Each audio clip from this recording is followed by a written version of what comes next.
காலையில் இறை நம்பிக்கையாளராக இருந்த ஒருவன் மாலையில் இறை நிராகரிப்பாளராக ஆகிவிடுவான். இந்த அடையாளங்கள் எல்லாம் அல்லாஹ்வின் இறுதி தூதர் முஹம்மது நபி ஸல்லல்லாஹு அலைஹி வஸல்லம் அவர்களால் 1400 ஆண்டுகளுக்கு முன்பு கூறப்பட்டவை. 7ஆம் நூற்றாண்டில் பாலைவனத்தில் வாழ்ந்த ஒரு சாதாரண மனிதரால் இந்த அடையாளங்களை எல்லாம் இவ்வளவு துல்லியமாக கூறியிருக்கவே முடியாது. அவர் அறிவிப்பு செய்தவைகளை எல்லாம் 1400 வருடங்களுக்கு முன் கையெழுத்து பிரதியிடப்பட்டவை.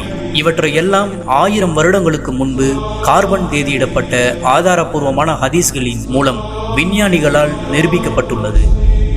அதனால் இந்த அடையாளங்களை எல்லாம் தற்போதைய நிகழ்வுகளுக்கு தகுந்தாற்போல் மாற்றம் செய்துள்ளார்கள் என்று யாராலும் சொல்ல முடியாது. மேலும் அல்லாஹ்வின் தூதர் நபி ஸல்லல்லாஹு அலைஹி வஸல்லம் அவர்கள் கூறிய சிறிய அடையாளங்களும் வந்துவிட்டது, நடந்து கொண்டும் இருக்கின்றது.